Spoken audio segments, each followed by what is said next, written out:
Chapter 6. The Sabbath during the Day of Temptation. The history of the Sabbath during the provocation in the day of temptation in the wilderness, when God was grieved for 40 years with his people, may be stated in a few words. Even under the eye of Moses, and with the most stupendous miracles in their memory and before their eyes, they were idolaters, neglecters of sacrifices, neglecters of circumcision, murmurers against God, despisers of his law, and violators of his Sabbath. Of their treatment of the Sabbath while in the wilderness, Ezekiel gives us the following graphic description. But the house of Israel rebelled against me in the wilderness, and they walked not in my statutes, and they despised my judgments, which if a man do, he shall even live in them.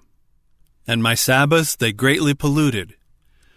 Then I said, I will pour out my fury upon them in the wilderness to consume them. But I wrought for my name's sake, that it should not be polluted before the heathen, in whose sight I brought them out. This language shows a general violation of the Sabbath and evidently refers to the apostasy of Israel during the first 40 days that Moses was absent from them. God did then purpose their destruction, but at the intercession of Moses spared them for the very reason assigned by the prophet. A further probation being granted them, they signally failed a second time, so that God lifted up his hand to them that they should not enter the promised land. Thus the prophet continues, Yet also I lifted up my hand unto them in the wilderness, that I would not bring them into the land which I had given them, flowing with milk and honey, which is the glory of all lands, because they despised my judgments and walked not in my statutes, but polluted my Sabbaths. For their heart went after their idols. Nevertheless mine eye spared them from destroying them, neither did I make an end of them in the wilderness. This language has undoubted reference to the act of God in excluding all that were over 20 years of age from entering the promised land.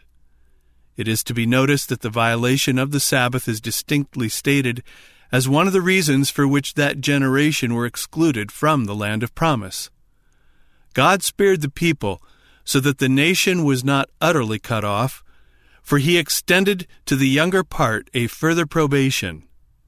Thus the prophet continues, But I said unto their children in the wilderness, Walk ye not in the statutes of your fathers, neither observe their judgments, nor defile yourselves with their idols. I am the Lord your God. Walk in my statutes, and keep my judgments, and do them. And hallow my Sabbaths, and they shall be a sign between me and you, that you may know that I am the Lord your God. Notwithstanding the children rebelled against me, they walked not in my statutes, neither kept my judgments to do them, which if a man do, he shall even live in them. They polluted my Sabbaths. Then I said, I would pour out my fury upon them to accomplish my anger against them in the wilderness. Nevertheless I withdrew mine hand, and wrought for my name's sake, that it should not be polluted in the sight of the heathen, in whose sight I brought them forth. I lifted up mine hand unto them also in the wilderness, that I would scatter them among the heathen, and disperse them through the countries, because they had not executed my judgments, but had despised my statutes, and had polluted my Sabbaths, and their eyes were after their fathers' idols. Thus it appears that the younger generation which God spared when he excluded their fathers from the land of promise did, like their fathers, transgress God's law, pollute his Sabbath, and cleave to idolatry. God did not see fit to exclude them from the land of Canaan, but he did lift up his hand to them in the wilderness, that he would give them up to dispersion among their enemies after they had entered the land of promise. Thus it is seen that the Hebrews, while in the wilderness, laid the foundation for their subsequent dispersion from their own land, and that one of the acts which led to their final ruin as a nation was the violation of the Sabbath before they had entered the promised land. Well might Moses say to them in the last month of his life, Ye have been rebellious against the Lord from the day that I knew you. In Caleb and Joshua was another spirit, for they followed the Lord fully. Such is the general history of Sabbatic observance in the wilderness. Even the miracle of the manna, which every week for 40 years bore public testimony to the Sabbath, became to the body of Hebrews a mere ordinary event, so that they dared to murmur against the bread thus sent from heaven. And we may well believe that those who were thus hardened through the deceitfulness of sin had little regard for the testimony of the manna in behalf of the Sabbath. In the Mosaic record we next read of the Sabbath as follows. And Moses gathered all the congregation of the children of Israel together, and said unto them, These are the words which the Lord hath commanded, that you should do them. 6 days shall work be done, but on the 7th day there shall be to you a holy day, a Sabbath of rest to the Lord. Whosoever doeth work therein shall be put to death. Ye shall kindle no fire throughout your habitations upon the Sabbath day. The chief feature of interest in this text relates to the prohibition of fires on the Sabbath. As this is the only prohibition of the kind in the Bible, and as it is often urged as a reason why the Sabbath should not be kept, a brief examination of the difficulty will not be out of place. It should be observed, number 1, that this language does not form part of the 4th commandment, the grand law of the Sabbath.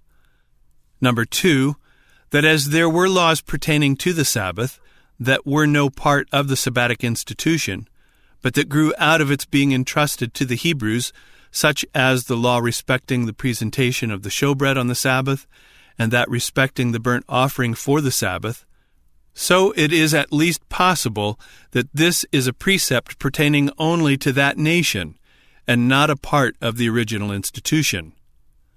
Number 3, that as there were laws peculiar only to the Hebrews, so there were many that pertained to them only while they were in the wilderness. Such were all those precepts that related to the manna, the building of the tabernacle and the setting of it up, the manner of encamping about it, etc.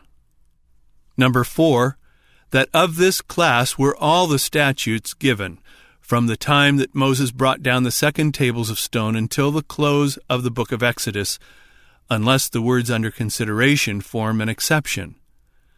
Number 5, that the prohibition of fires was a law of this class, i.e., a law only designed for the wilderness, is evident from several decisive facts.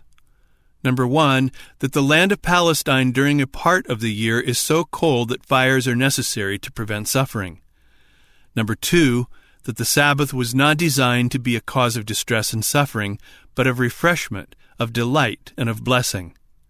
Number 3, that in the wilderness of Sinai, where this precept respecting fires on the Sabbath was given, it was not cause of suffering, as they were 200 miles south of Jerusalem, in the warm climate of Arabia. Number 4, that this precept was of a temporary character is further applied in that while other laws are said to be perpetual statutes and precepts to be kept after they should enter the land, no hint of this kind here appears. On the contrary, this seems to be similar in character to the precept respecting the manna, and to be coexistent with and adapted to it. Number 5, if the prohibition respecting fires did indeed pertain to the promised land, and not merely to the wilderness, it would every few years conflict directly with the law of the Passover. For the Passover was to be roasted by each family of the children of Israel on the evening following the 14th day of the first month, which would fall occasionally upon the Sabbath. The prohibition of fires upon the Sabbath would not conflict with the Passover while the Hebrews were in the wilderness, for the Passover was not to be observed until they reached that land. But if that prohibition did extend forward to the promised land, where the Passover was to be regularly observed, these two statutes would often come in direct conflict. This is certainly a strong confirmation of the view that the prohibition of fires upon the Sabbath was a temporary statute relating only to the wilderness. From these facts, it follows that the favorite argument drawn from the prohibition of fires, that the Sabbath was a local institution, adapted only to the land of Canaan, must be abandoned. For it is evident that that prohibition was a temporary statute, not even adapted to the land of promise, and not designed for that land. We next read of the Sabbath as follows. And the Lord spake unto Moses, saying, Speak unto all the congregation of the children of Israel, and say unto them, You shall be holy, for I, the Lord your God, am holy. You shall fear every man his mother and his father, and keep my Sabbaths.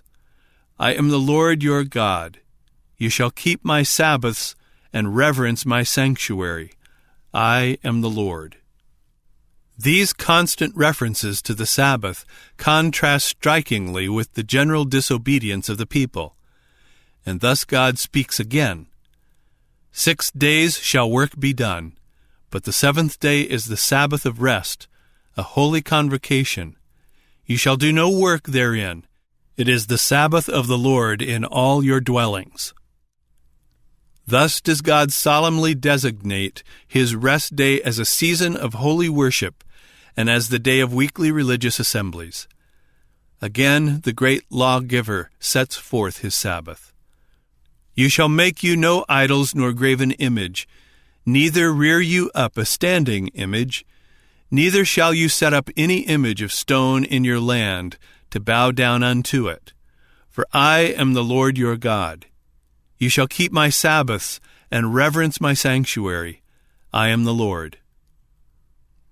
Happy would it have been for the people of God had they thus refrained from idolatry and sacredly regarded the rest day of the Creator.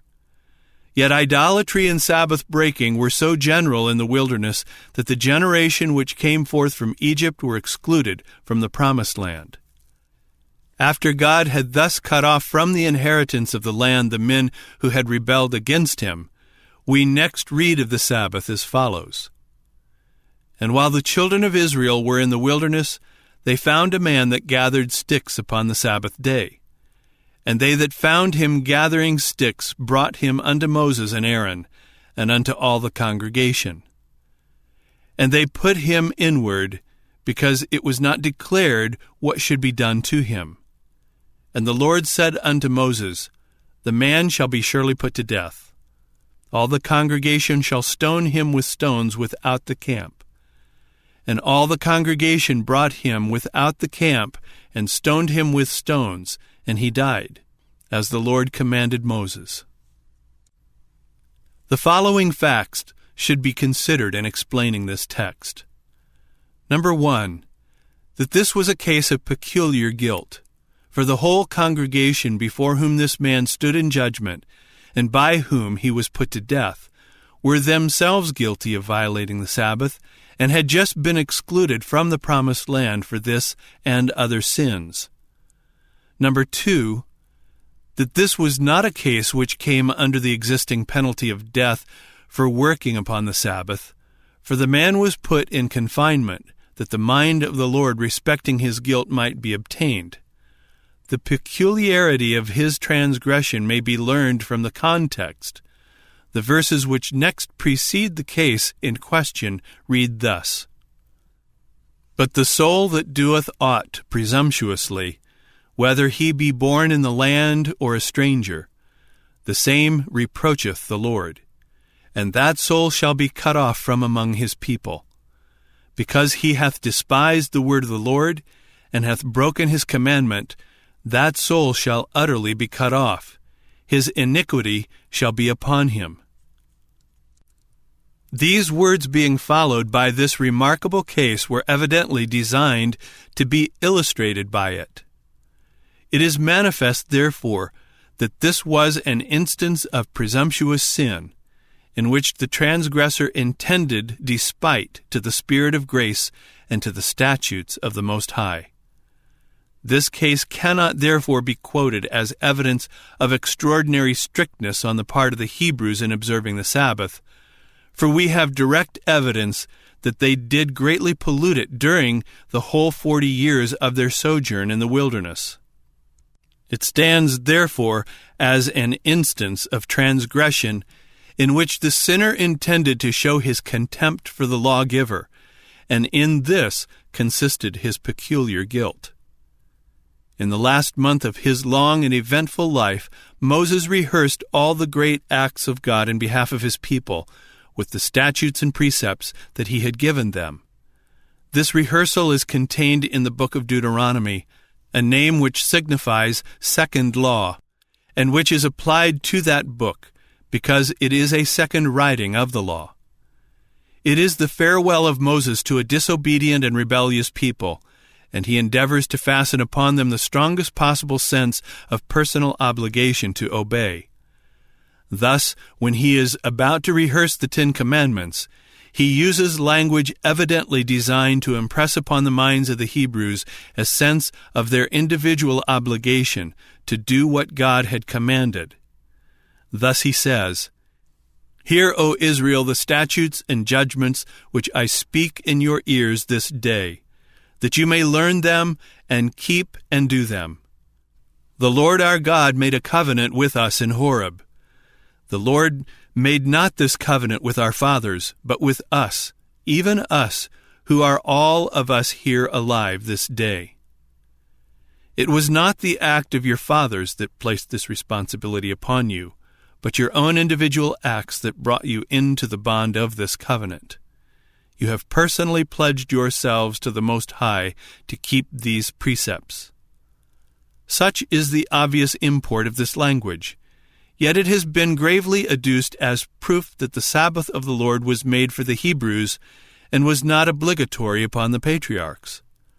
The singularity of this deduction appears in that it is brought to bear against the 4th commandment alone, whereas, if it is a just and logical argument, it would show that the ancient patriarchs were under no obligation in respect to any precept of the moral law. But it is certain that the covenant at Horeb was simply an embodiment of the precepts of the moral law, with mutual pledges respecting them between God and the people, and that covenant did not give existence to either of the 10 Commandments. At all events, we find the Sabbath ordained of God at the close of creation and obligatory upon the Hebrews in the wilderness before God had given them a new precept on the subject. As this was before the covenant at Horeb, it is conclusive proof that the Sabbath did no more originate from that covenant than did the prohibition of idolatry, theft, or murder. The man of God then repeats the 10 Commandments, and thus he gives the 4th. "Keep the Sabbath day to sanctify it, as the Lord thy God commanded thee. 6 days thou shalt labor and do all thy work, but the 7th day is the Sabbath of the Lord thy God.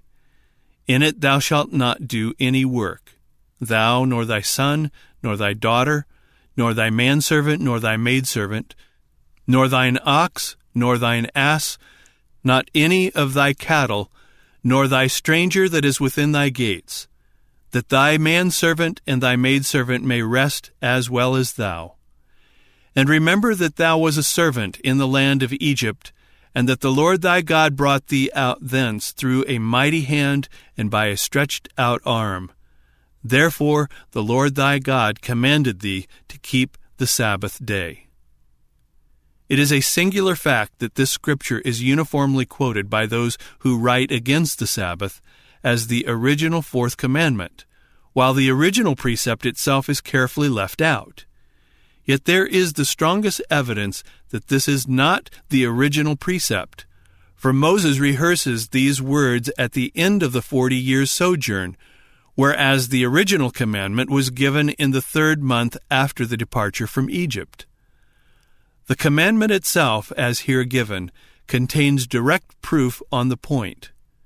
Thus it reads, "Keep the Sabbath day to sanctify it, as the Lord thy God hath commanded thee, thus citing elsewhere for the original statute. Moreover, the precept as here given is evidently incomplete. It contains no clue to the origin of the Sabbath of the Lord, nor does it show the acts by which the Sabbath came into existence. This is why those who represent the Sabbath as made in the wilderness and not at creation quote this as the fourth commandment and omit the original precept, which God himself proclaimed, where all these facts are distinctly stated. But while Moses in this rehearsal omits a large part of the fourth commandment, he refers to the original precept of the whole matter, and then appends to this rehearsal a powerful plea of obligation on the part of the Hebrews to keep the Sabbath. It should be remembered that many of the people had steadily persisted in the violation of the Sabbath, and that this is the last time that Moses speaks in its behalf. Thus he says, "And remember that thou was a servant in the land of Egypt, and that the Lord thy God brought thee out thence through a mighty hand and by a stretched out arm. Therefore the Lord thy God commanded thee to keep the Sabbath day." These words are often cited as proof that the Sabbath originated at the departure of Israel from Egypt, and that it was ordained at that time as a memorial of their deliverance from thence. But it will be observed, number 1, that this text says not one word respecting the origin of the Sabbath or rest day of the Lord. Number 2, that the facts on this point are all given in the original fourth commandment and are there referred to creation. Number 3, that there is no reason to believe that God rested upon the seventh day at the time of this flight from Egypt, nor did he then bless and hallow the day. Number 4, that the Sabbath has nothing in it of a kind to commemorate the deliverance from Egypt, as that was a flight and this is a rest. And that flight was upon the 15th of the first month, and this rest upon the seventh day of the week. Thus one would occur annually, the other weekly. Number 5, but God did ordain a fitting memorial of that deliverance to be observed by the Hebrews, the Passover, on the 14th day of the first month, in memory of God's passing over them when he smote the Egyptians, and the feast of unleavened bread in memory of their eating this bread when they fled out of Egypt. But what then do these words imply? Perhaps their meaning may be more readily perceived by comparing them with an exact parallel found in the same book and from the pen of the same writer. Thou shalt not pervert the judgment of the stranger, nor of the fatherless, nor take a widow's raiment to pledge. But thou shalt remember that thou was a bondman in Egypt, and the Lord thy God redeemed thee thence. Therefore I command thee to do this thing. It will be seen at a glance that this precept was not given to commemorate the deliverance of Israel from Egyptian bondage, nor could that deliverance give existence to the moral obligation expressed in it. If the language in the one case proves that men were not under obligation to keep the Sabbath before the deliverance of Israel from Egypt, it proves with equal conclusiveness, in the other hand, that before that deliverance they were not under obligation to treat with justice and mercy the stranger, the fatherless, and the widow. And if the Sabbath is shown in the case to be Jewish, in the other, the statute of the great lawgiver in behalf of the needy and the helpless must share the same fate. It is manifest that this language is in each case an appeal to their sense of gratitude. You were slaves in Egypt, and God rescued you. Therefore remember others who are in distress, and oppress them not. You were bondmen in Egypt, and God redeemed you. Therefore sanctify unto the Lord the day which he has reserved unto himself, a most powerful appeal to those who had hitherto persisted in polluting it. Deliverance from abject servitude was necessary indeed in each case, in order that the things enjoined might be fully observed. But that deliverance did not give existence to either of these duties.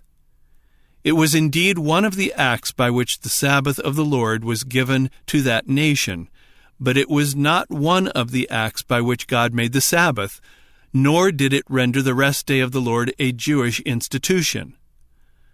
That the words engraven upon stone were simply the 10 Commandments is evident. Number 1, it is said of the first tables, "And the Lord spake unto you out of the midst of the fire. Ye heard the voice of the words, but saw no similitude, only you heard a voice. And he declared unto you his covenant, which he commanded you to perform, even 10 commandments, and he wrote them upon 2 tables of stone." Number 2, thus the first tables of stone contained the 10 commandments alone. That the second tables were an exact copy of what was written upon the first is plainly stated. "And the Lord said unto Moses, Hew thee 2 tables of stone like unto the first, and I will write upon these tables the words that were in the first tables, which thou breakest. And I will write on the tables the words that were in the first tables which thou breakest, and thou shalt put them in the ark." Number 3, this is confirmed by the following decisive testimony. "And he wrote upon the table the words of the covenant, the 10 commandments." The margin, Hebrew, words. "And he wrote on the tables according to the first writing the 10 commandments." In the margin it says words. "Which the Lord spake unto you in the mount, out of the midst of the fire in the day of the assembly, and the Lord gave them unto me." These texts will explain the following language. "And the Lord delivered unto me 2 tables of stone written with the finger of God, and on them was written according to all the words which the Lord spake with you in the mount out of the midst of the fire in the day of the assembly." Thus God is said to have written upon the tables according to all the words which he spoke in the day of the assembly, and these words which he thus wrote are said to have been 10 words. But the preface to the Decalogue was not one of these 10 words, and hence was not written by the finger of God upon stone. That this distinction must be attended to will be seen by examining the following text and its connection. "These words the Lord spake unto all your assembly in the mount, out of the midst of the fire, of the cloud, and of the thick darkness, with a great voice, and he added no more. And he wrote in 2 tables of stone, and delivered them unto me." These words, here brought to view as written by the finger of God after having been uttered by him in the hearing of all the people, must be understood as one of 2 things. Number 1, they are simply the 10 words of the law of God, or 2, they are the words used by Moses in this rehearsal of the Decalogue. But they cannot refer to the words used in this rehearsal, for, number 1, Moses omits an important part of the 4th precept as given by God in its proclamation from the mount. Number 2, in this rehearsal of that precept, he cites back to the original for that which is omitted. Number 3, he appends to this precept an appeal in its behalf to their gratitude, which was not made by God in giving it. Number 4, this language only purports to be a rehearsal and not the original itself. And this is further evinced by many verbal deviations from the original Decalogue. These facts are decisive as to what was placed upon the tables of stone. It was not an incomplete copy, citing elsewhere for the original, but the original code itself. And hence, when Moses speaks of these words as engraven upon the tables, he refers not to the words used by himself in this rehearsal, but to the 10 words of the law of God, and excludes all else. Thus have we traced the Sabbath through the books of Moses. We have found its origin in paradise when man was in his uprightness. We have seen the Hebrews set apart for all mankind as the depositaries of divine truth. We have seen the Sabbath and the whole moral law committed as a sacred trust to them, We have seen the Sabbath proclaimed by God as one of the Ten Commandments. We have seen it written by the finger of God upon stone in the bosom of the moral law. We have seen that law possessing no Jewish but simply moral and divine features placed beneath the mercy seat in the ark of God's testament. We have seen that various precepts pertaining to the Sabbath were given to the Hebrews and designed only for them. We have seen that the Hebrews did greatly pollute the Sabbath during their sojourn in the wilderness, and we have heard the final appeal made in its behalf by Moses to that rebellious people. We rest the foundation of the Sabbatic institution upon its sanctification before the fall of man. The fourth commandment is its great citadel of defense. Its place in the midst of the moral law beneath the mercy seat shows its relation to the atonement and its immutable obligation.